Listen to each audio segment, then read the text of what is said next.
falar de 1ª e 2ª Coríntios. Foi uma das epístolas escritas por Paulo, né? Oi, Maria. Na verdade, Paulo escreveu 4 cartas para Coríntios, só que nós temos 2 delas, a 1ª e a 2ª Coríntios. Foi escrita para os cristãos ali de Corinto, era uma grande metrópole, então vamos seguindo aqui para a gente entender o contexto aí dessa cidade. Ela tinha, era uma ponte no mundo antigo. Ela ficava numa região aqui que tinha um istmo, né? E que ligava, aqui como vocês estão vendo, os 2 oceanos, passava de um lado para o outro.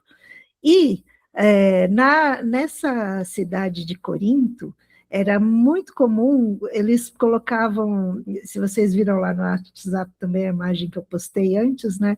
Eles chegavam os barcos para passar de um mar até o outro, o oceano, e eles iam pela terra, colocavam em carros com rodas, e os escravos iam puxando, e era uma cidade de passagem comercial, muitos navios passavam por ali, e era uma cidade de muito movimento, muito comércio, é uma cidade de grande, de muito comércio ali na região. Aqui, para evitar a tempestade, né, as tempestades, os naufrágios, eles faziam o arraste de navios. Tem mais outras características aqui de Corinto que a gente pode ver. Corinto, existia ali, lá no Acrocorinto, que era um monte, em cima do monte tinha o templo de Afrodite.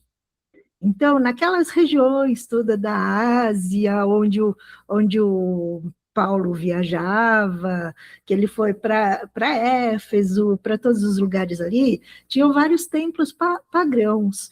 E ali, em Corinto, especialmente, tinha o de Afrodite. É interessante também que você vê que nessa época os templos tinham, a maioria, assim, eram nomes de mulheres, a Diana dos Efésios, a Afrodite, né? Então, depois, mais adiante, vocês vão entender um pouquinho um contexto lá de Coríntios, quando a gente for falar do texto um pouquinho, mas lembra disso, que eram muitos ligados a mulheres. Existiam as sacerdotisas, prostitutas, que eles acreditavam que se prostituindo ali com a sacerdotisa do templo do deus ali, da deusa, aí eles estavam cultuando ao deus deles, e era todo um contexto desse jeito. Então, era a capital da Acaia, sede do governo romano. Agora, era uma cidade muito, assim, promíscua, devassidão moral, inclusive na igreja. Tanto era meio que, igual quando tem lá aquele estigma, né, aquela palavra que você, quando chamava alguém de sodomita, Sodoma e Gomorra, então Corinto também. Corintianizar era uma pessoa que ficava devassa.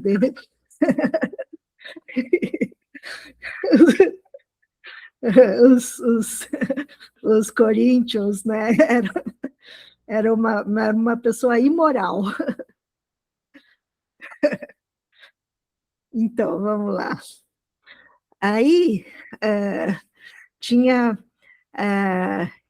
os judeus tinham sido expulsos de Roma pelo édito lá do Cláudio, do imperador. Nessa época, Priscila e Áquila foram expulsos também, E muitos desses judeus e cristãos foram morar, foram plantar a igreja em Corinto também. Aí, vamos passar aqui. Aqui, as cartas que foram escritas para Corinto, né? Primeiro, Paulo faz uma visita ali, né, que funda a igreja. Aí, depois dessa visita, ele escreve uma carta. Essa carta, a gente não tem mais ela, foi uma carta perdida.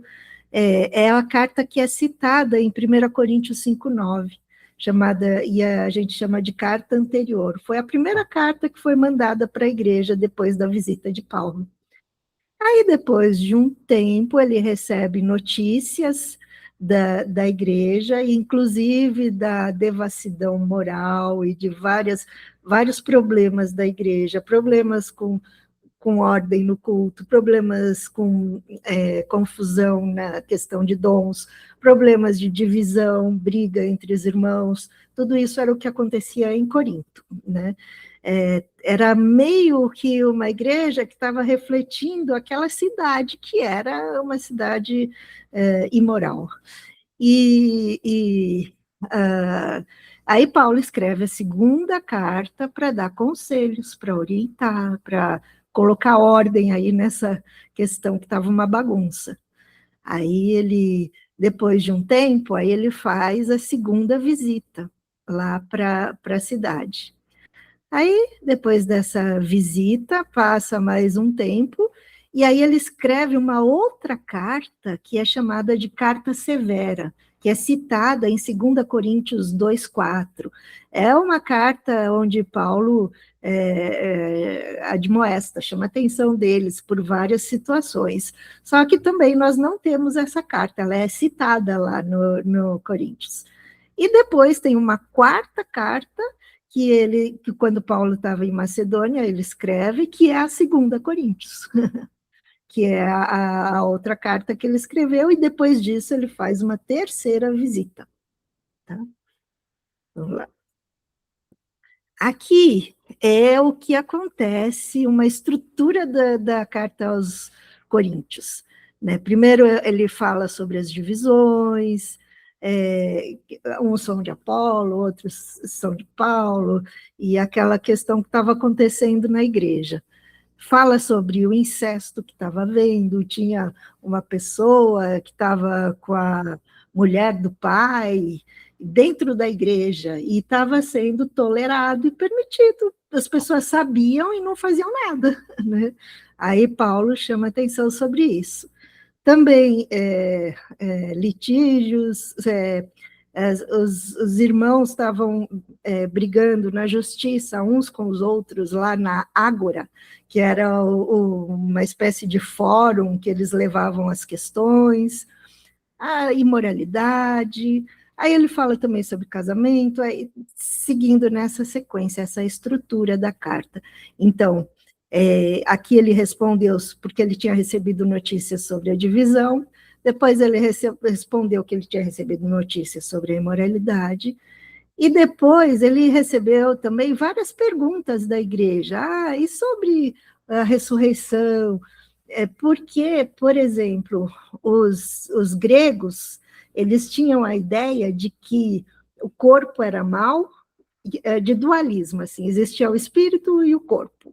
A alma e o espírito, uma coisa só, dentro a parte material e a parte imaterial. Tudo que era material era ruim, mal, e tudo que era imaterial era do bem. E aí, então, eles achavam impossível o corpo ressuscitar e ir para o céu. Eles vinham com isso, porque o corpo é mau.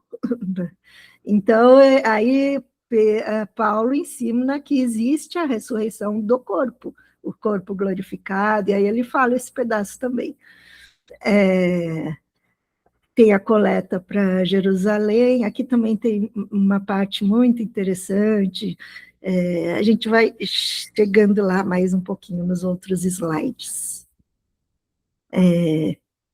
Aqui a carta, servos da família de Clóia revelam Então, das pessoas da família de Cloé vão lá e contam para Paulo o que estava acontecendo lá, que tinha divisões, que tinha. Então, e Paulo escreve a carta. Vamos ver. A parte da divisão, né? Eu sou de Paulo, de Apolo, de Cefas, de Cristo, né? Inclusive, tem um pedaço lá na carta da 2 Coríntios que Paulo fala, que ele comenta, ele chama dos superapóstolos que tinham lá na igreja, né? Que eram pessoas que estavam se achando e falando umas bobagens ali, né? E estavam até, inclusive, perseguindo Paulo, mas vamos chegar lá.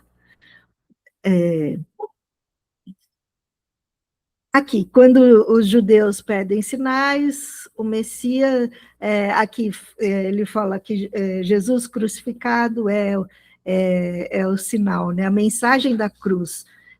Para a filosofia é uma idiotice, mas ele mostra o que era escândalo para uns a verdade, assim, faz parece uma inversão dos valores na cabeça daquelas pessoas que tinham uma moral, valores todos invertidos, né? Destrói a soberba, o método de Deus ofende o intelecto arrogante, né? Para os chamados, Cristo crucificado é a suprema sabedoria e poder de Deus, né? Aqui. E aqui também mostra o crescimento, o desenvolvimento do ministério, do evangelho, das pessoas na caminhada com Deus, que um planta, o outro rega, e Deus dá o crescimento, né?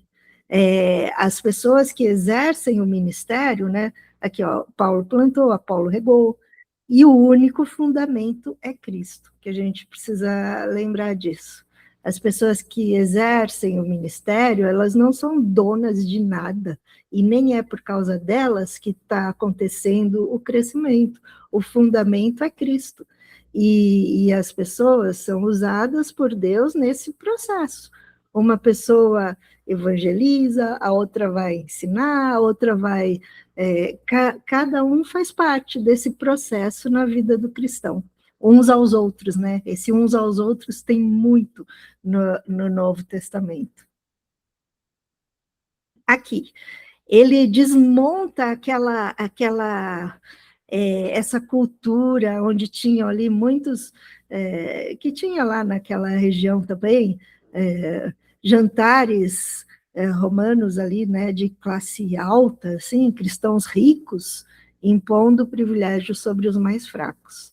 Aí, a pedagogia da cruz, que Deus nivela a todos.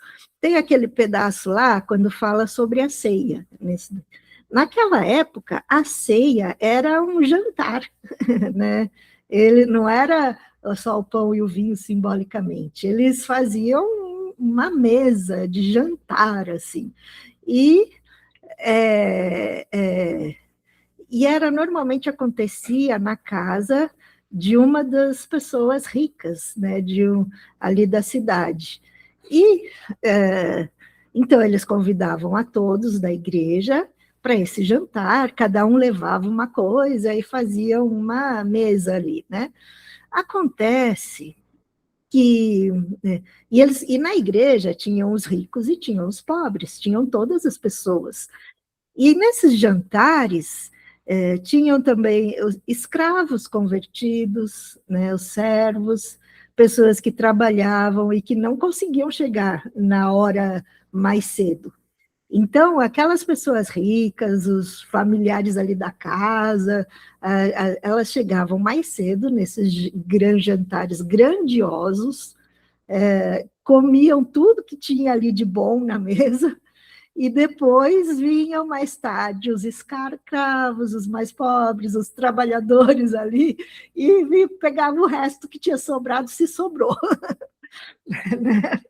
Aí é disso que Paulo fala. Então, vocês, aí ele ensina sobre a ceia, o corpo de Cristo, o sangue de Cristo, e ele fala: "Ei, vocês comam em casa, não vão lá para se fartar e deixar os outros sem comer", né? E aí tem toda essa administração ali, né?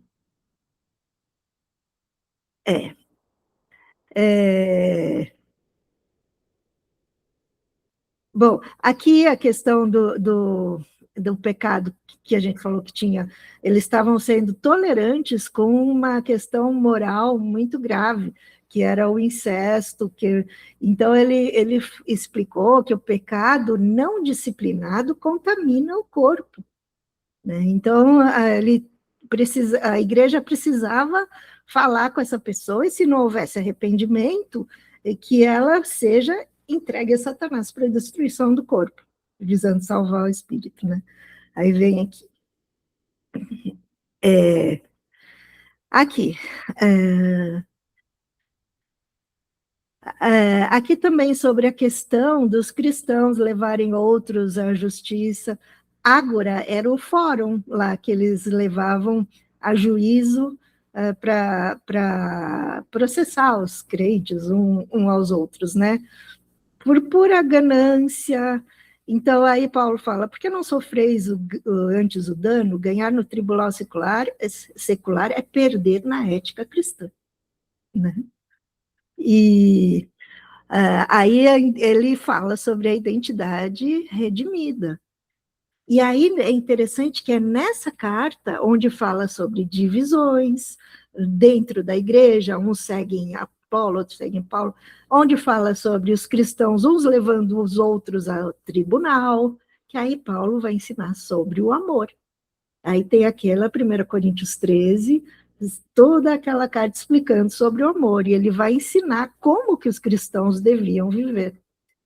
E você vai ver lá no finalzinho da carta também, é interessante que essa é uma carta que ele fala, vou até pegar aqui na Bíblia para ver, porque tem umas, em outras epístolas, que a graça do nosso Senhor Jesus Cristo seja com vocês, especialmente nessa, ele fala assim, deixa eu só, aqui achei bem interessante, aqui, ó. A graça do Senhor Jesus esteja com vocês. O meu amor esteja com todos vocês em Cristo Jesus. Interessante que nessa carta que ele vai dar esse ensinamento, ele fala da graça de Jesus e o amor dele, Paulo. E o próprio Paulo também, ele fala, tem aquele versículo que ele diz: sede meus imitadores, como eu sou de Cristo. Aqui, aquela questão, né, da imoralidade, da cidade, de tudo, né, tudo me é lícito, mas nem tudo me convém. A gente não usar da liberdade cristã para dar ocasião à carne, que diz lá em Gálatas, né? Então, é, não se deixar dominar pelo pecado. Aqui. É, a gente falou sobre isso Espera aí, só um minutinho, preciso pegar um. Tá. A gente falou sobre isso, é, sobre a questão do dualismo, da visão dualística do grego. O corpo era como um túmulo, prisão da alma, né? Então a alma estava presa dentro de uma carcaça ruim. e, o, e a alma era boa. Essa é a visão que os gregos tinham, né? O bem e o mal, matéria e matéria, material e imaterial, e aí tinha. E a visão bíblica, o corpo físico do crente, em sua totalidade, é um santuário, é o templo do Espírito Santo, que Paulo vai ensinar também. E o corpo também deve ser cuidado, que é templo do Espírito Santo. Ele é bom e ele vai ser, o cristão convertido, ele vai ser um dia ter o corpo glorificado na ressurreição, né?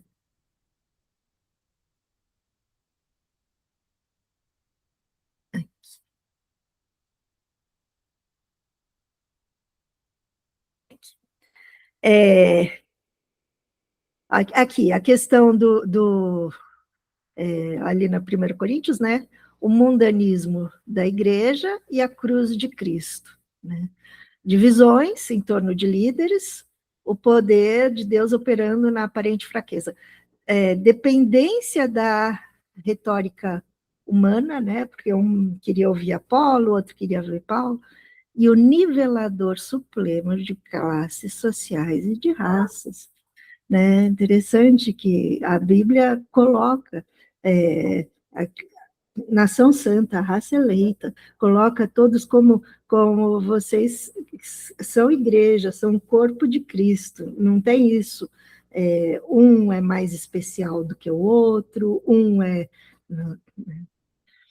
Aqui ele fala do incesto tolerado e o senhorio absoluto, aqui, né, que estava esse problema, que ele falou também, e a busca por direitos, assim, o egoísmo, acima de tudo, ferindo a fraternidade e dando ocasião a mau testemunho. E aqui o senhorio absoluto de Cristo sobre os corpos resgatados, aqui fala também da ressurreição dos corpos, né? Por aqui.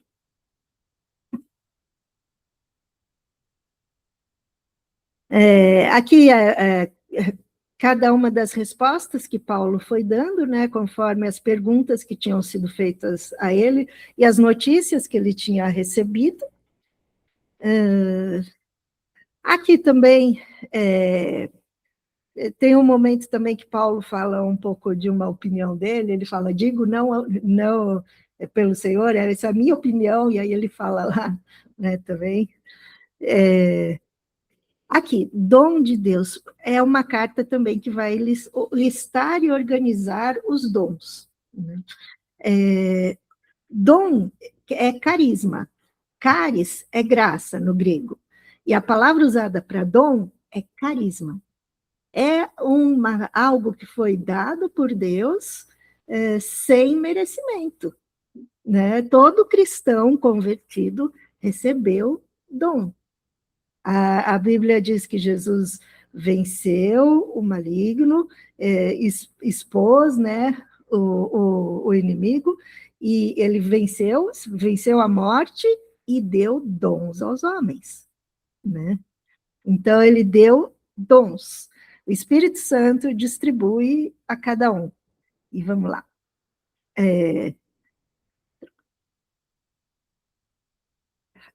Aqui.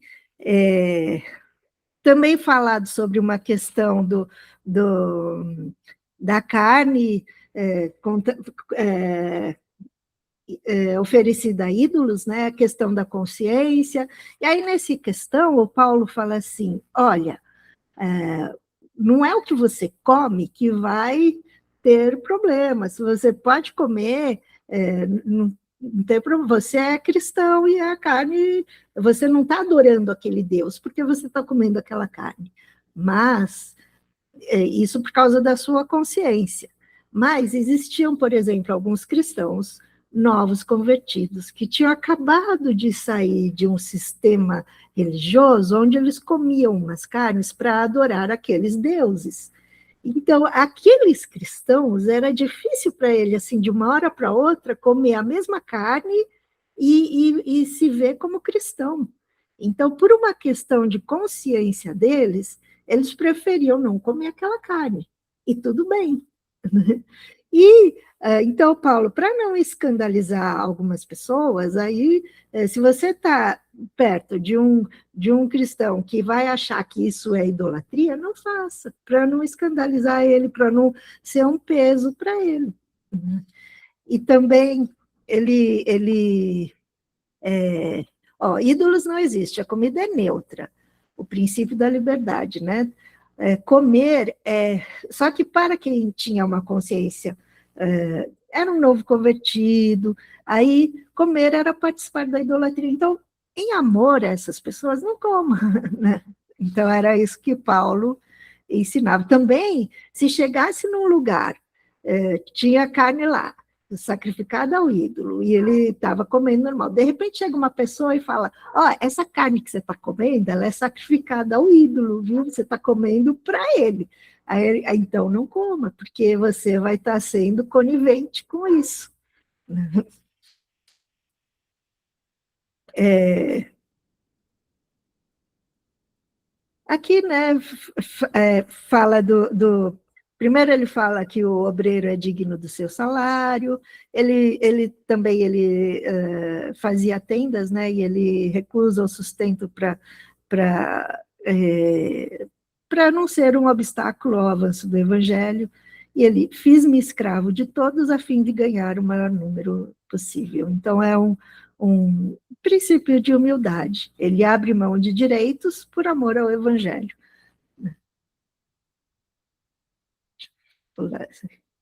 Aqui é muito interessante também. Questão da cabeça, né? Que é aquela orientação que ele dá. Tem duas coisas muito interessantes nesse pedaço. Uma é quando ele fala as mulheres, primeiro ele fala assim, as mulheres estejam caladas na igreja, e se quiserem mas aprendam com seus maridos em casa, pergunta para eles, deixa eles ensinarem, né? Isso tem muita polêmica em cima disso, muito entendimento torto também, né? Então, o que isso significa? Aí, mais adiante, ele fala, se as mulheres vão profetizar, que usem o véu. E aí, como é que fica? Como é que ela vai ficar calada e profetizar ao mesmo tempo? Então, mesmo Paulo que falou, fica calada na igreja, ele fala também, se uma mulher for profetizar, use o véu. Então, vamos lá para a questão. Primeiro, a questão, vou falar primeiro a questão do véu. A questão do véu era porque o cabelo era considerado culturalmente sensual, sexual, né? Ele era uma mulher que mostrasse os cabelos, ela estava querendo atrair a atenção dos homens, né? Isso, até hoje, em algumas culturas, e os judeus mais ortodoxos, eles raspam a cabeça e usam peruca, sim, porque entende-se, alguns usam só peruca e não mostram o cabelo. Até hoje tem judeu ortodoxo que cobre, só pode mostrar o cabelo para o marido, porque era considerado uma intimidade que era só para o marido, era uma atração para homens. E, então, por causa disso, por causa dessa cultura, as mulheres honradas, respeitadas e tudo, elas usavam véu, né? Essa era a cultura, usavam a cabeça coberta. Aí o que acontece? Na igreja, especialmente Corinto, tinha ricos e tinha pobres. As mulheres mais ricas e que podiam fazer aqueles penteados maravilhosos no cabelo, queriam expor. E aí faziam aquelas coisas e queriam ir com os cabelos assim para a igreja. E aí Paulo ele faz essa chamada porque cabelo era visto dessa maneira. Então, deveria estar com o cabelo coberto. Ele falou, se você vai, então, descobrir, mostrar os cabelos, então já raspa o cabelo de uma vez, né? Em vez de cobrir, raspa. Aí, por que raspar?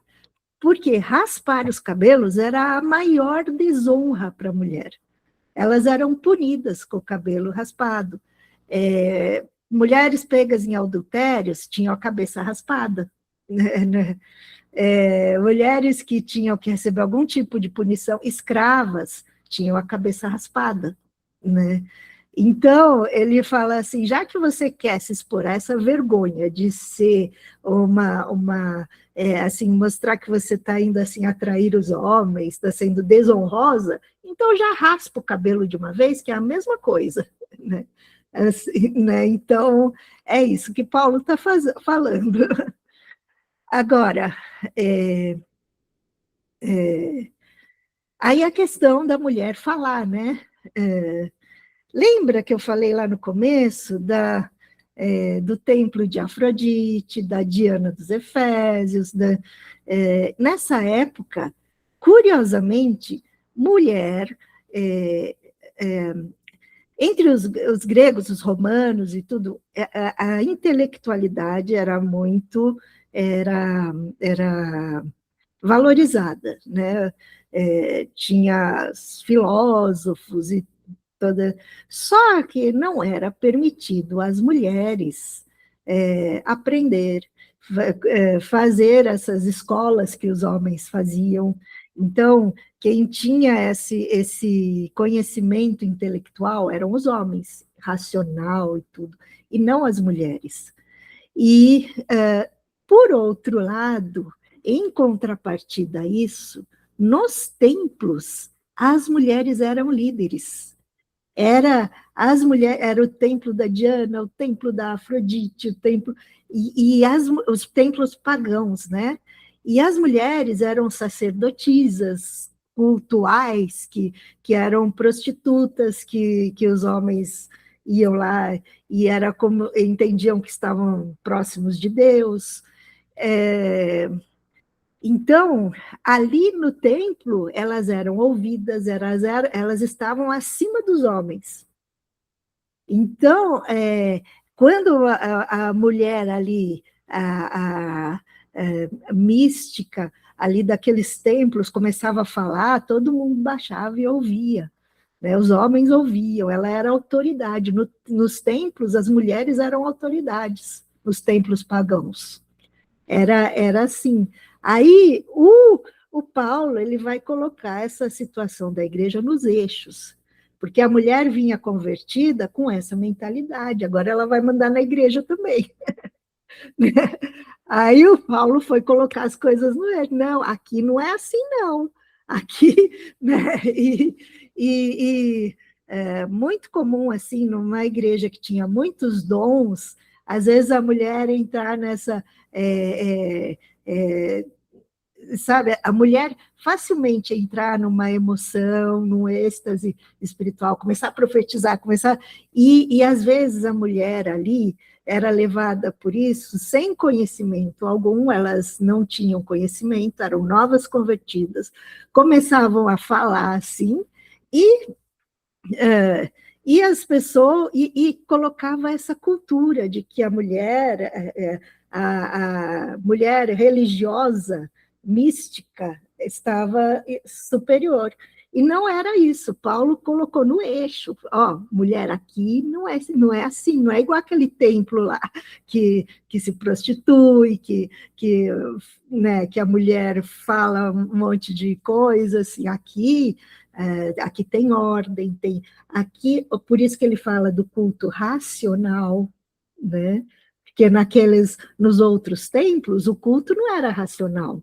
O culto era um momento de êxtase, de sexualidade, né? Nos outros templos não tinha o culto racional. Né? E aqui na igreja cristã, aqui a coisa é diferente, aqui tem ordem, aqui você vai ser ouvida tanto quanto os homens.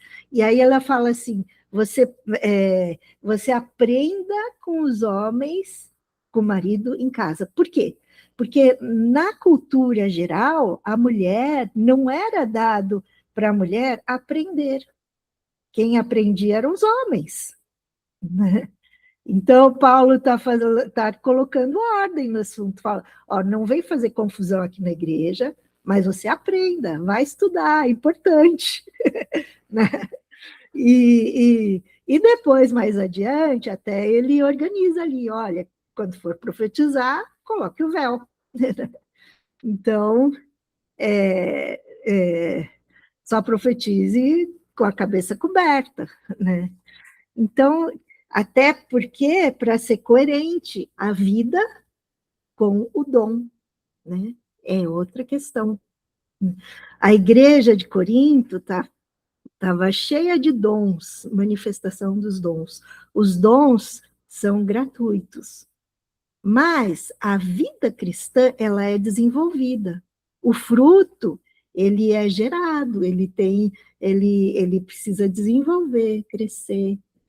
Por isso que Jesus falou, a árvore boa dá bom fruto, a árvore ruim dá fruto ruim. E pelos frutos conhecereis, não pelo dom. Né?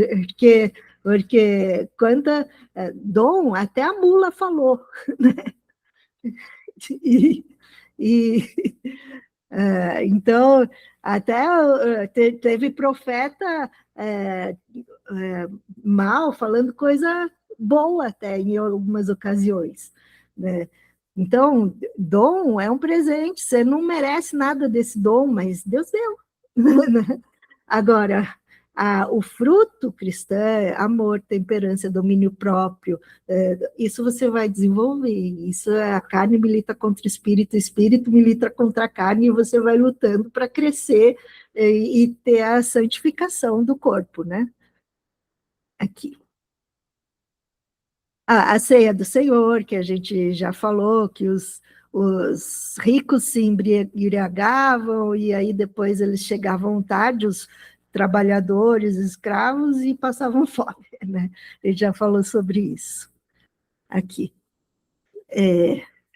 O mesmo Espírito, o mesmo Senhor, o mesmo Deus, aí ele fala sobre os dons, né? Ele dá sabedoria, fé e cura, socorro, profecia, interpretação de línguas. Interessante também que fala sobre o corpo, né? Ele fala, nós somos membros um dos outros, é mais uma situação que Paulo usa do contexto que eles viviam ali. Ali tinha o templo do Asclépio também, que eu postei lá no que eu postei lá no WhatsApp, depois não sei se vocês viram lá. Que era um lugar que as pessoas, um templo pagão, que as pessoas diziam que aquele Deus tinha curado eles. Aí eles curou uma mão, aí eles iam lá, pedia para o oleiro fazer uma mão de barro e eles punham a mão lá em oferta àquele Deus. Então, naquele lugar tinha como um altar assim, com mão, pé, olho, assim, tudo de barro, vários pedaços assim, em homenagem a esse Deus. E era uma coisa ali à vista, assim, na cidade, as pessoas colocavam os membros ali em oferenda a esse Deus de barro, né?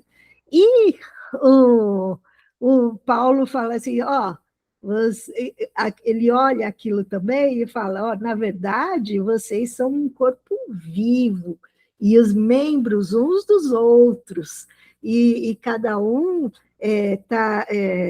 trabalha para a edificação desse corpo. Ele faz uma palavra que, para o contexto do que eles viviam, fazia total sentido. Né? Aqui, os dons. Né? Aqui são todas as passagens da Bíblia que falam sobre dons. Aqui tem os dons em Romanos, aqui tem os dons em 1 Coríntios, também essas duas listas de dons, né? Em Efésios, em 1 Pedro. É muito interessante o estudo sobre dons, quem sabe uma outra ocasião a gente pode se aprofundar neles. Beleza. Existem dons de sinais, dons de ministeriais, dons naturais, e aí a gente pode, em uma outra ocasião, falar especificamente sobre os dons. Né? Vamos lá.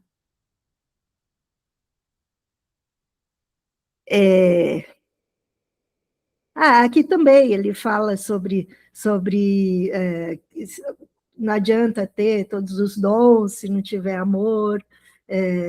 E aquilo que eu falei, o dom você ganhou simplesmente porque você se converteu. E o fruto você vai desenvolver ele na vida cristã.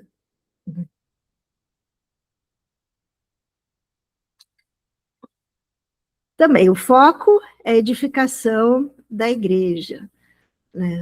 É interessante também que ele fala, é, é, porque tem uma polêmica entre algumas igrejas, né?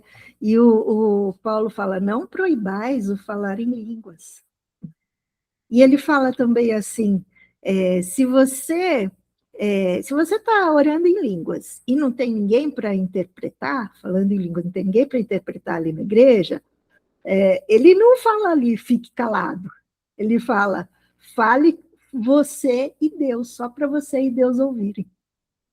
Não precisa você falar para outra pessoa uma coisa que ela não está entendendo. Mas ele não fala fique calado. Se você ler o texto lá, ele fala, fale você e Deus. É interessante. Até mesmo porque tem as línguas para edificação pessoal.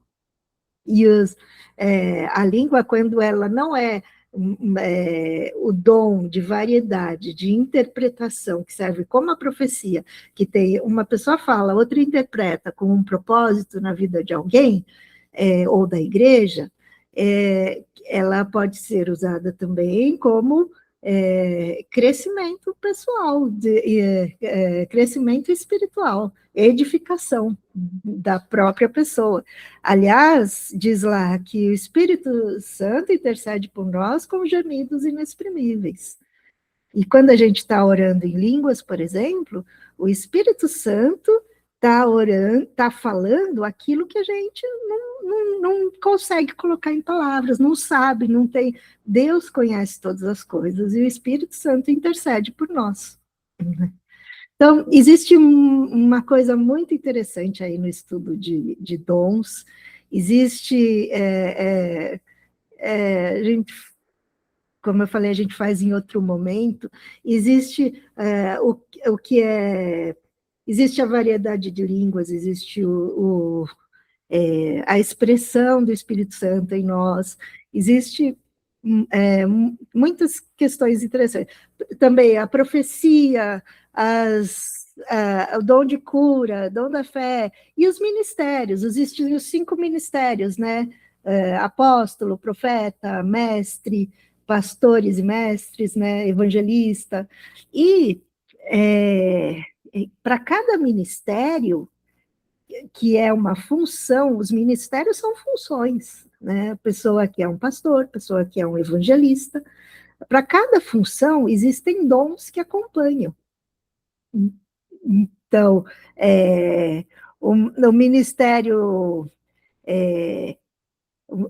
a pessoa que tem o ministério de profeta, ele tem o dom de profetizar, ele tem o dom. A pessoa que tem o ministério de evangelista, que nem aquele que foi lá na nossa igreja outro dia,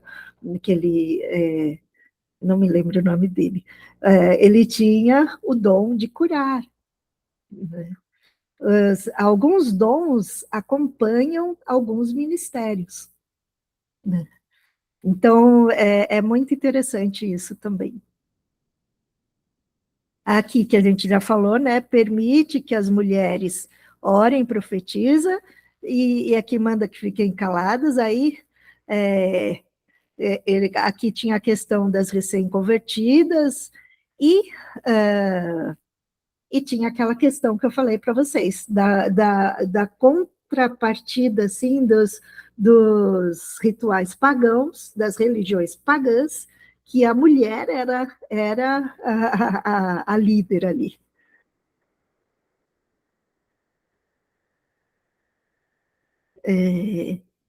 Aqui, o Evangelho, a morte, ressurreição, aí vem aqui, começando a igreja, né?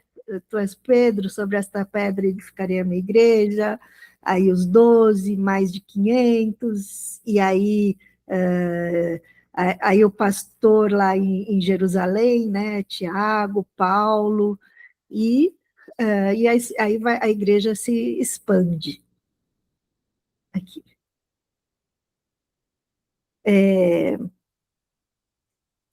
Também a transformação do que é corruptível e incorruptível, o corpo que vai para a ressurreição e tudo. O primeiro Adão, aí o segundo Adão, natureza celestial, né? Aqui, nesse momento, ele tinha feito uma coleta para Jerusalém, já falamos disso na aula passada também. Aqui ele ainda estava falando disso, ele ia para Jerusalém e ia levar essa coleta para os cristãos.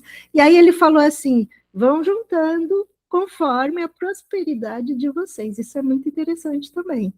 Ele não estabelece uma cota física, fixa. Ah, você tem que, todo mundo tem que pagar 100, não, todo mundo tem, não. E, por incrível que pareça, ele não fala todo mundo tem que pagar 10%. Ele não estabelece uma cota. Ele fala, faça segundo a prosperidade de cada um, né?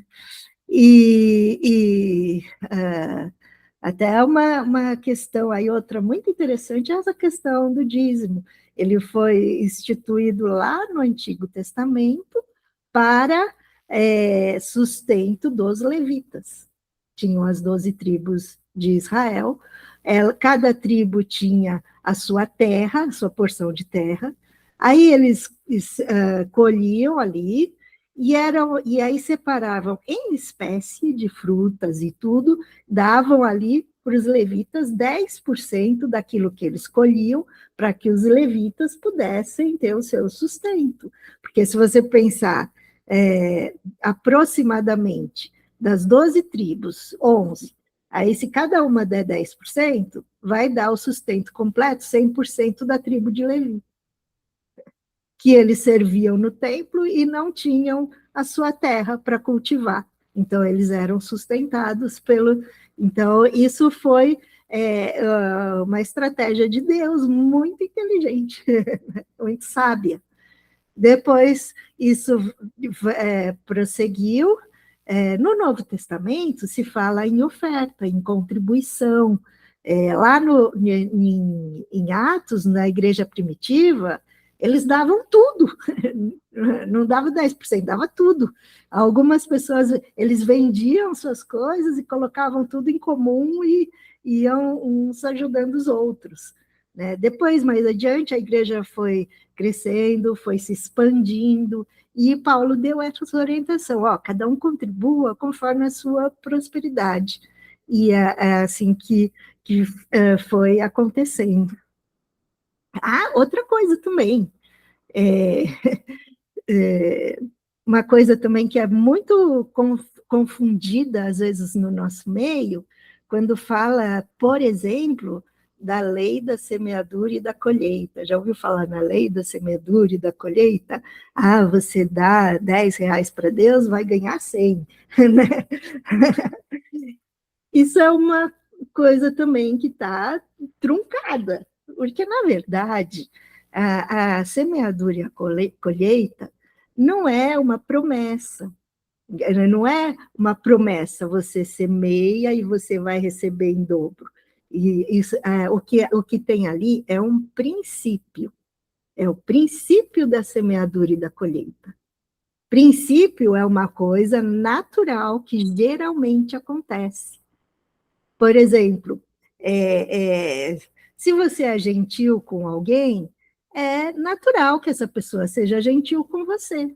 Mas isso vai ser sempre? Não, vai ter gente ruim mesmo, que vai ser ruim com você mesmo, você sendo gentil.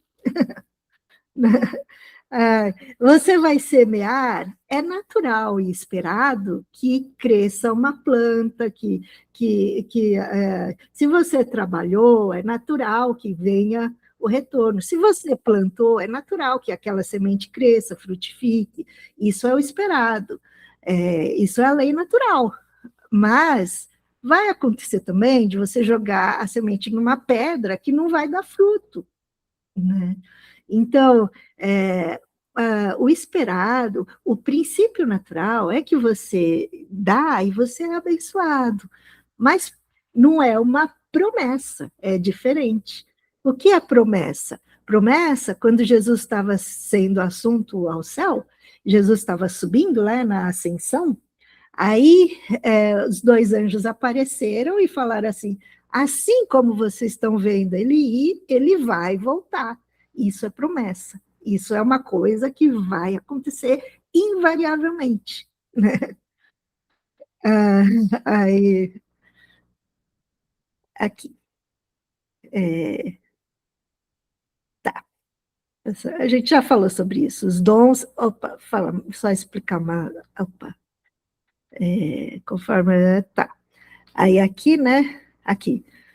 É, o que acontecia aqui, né? O fruto do Espírito, ele vai desenvolver o nosso caráter, para ser como o caráter de Cristo. E os dons, se eles são exercidos sem caráter, se você recebe os dons e sai exercendo os dons sem caráter, vira igual estava a igreja de Corinto, uma confusão, uma, é, é, é, e uma bagunça.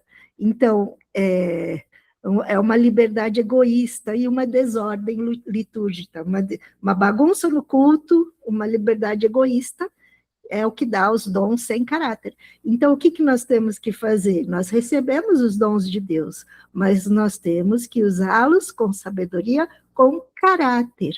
A gente tem que desenvolver a base, que é o caráter de Cristo. Né? Ó, portanto, meus amados irmãos, sede firmes e constantes, sempre abundantes na obra do Senhor, sabendo que o vosso trabalho não é vão no Senhor. Né? E, por fim, a beleza da fraqueza humana, né? A minha graça, o poder de Deus se aperfeiçoa na fraqueza. Só para entender também, eu falei bastante sobre a primeira epístola de Coríntios. Na segunda epístola de Coríntios, o que vai acontecer?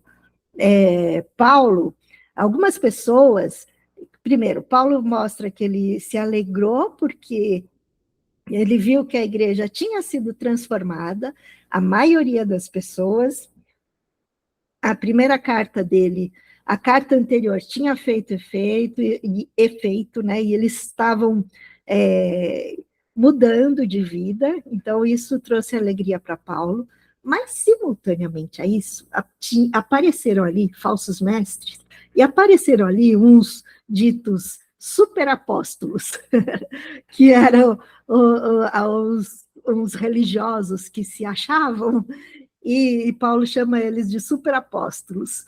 E eles começaram a falar mal do Paulo.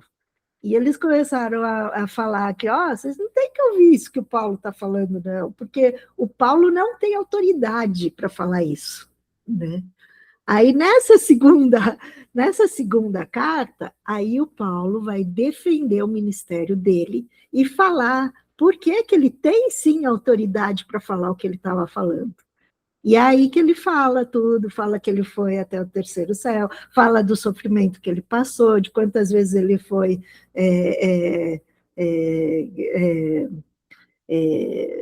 levou chicotadas e várias situações de sofrimento, perseguido por amor a Cristo, e ele conta uma história da vida dele, e fala que, e aí ele mostra, como se fosse um selo do apostolado dele, a defesa do ministério dele está lá na segunda epístola de Coríntios.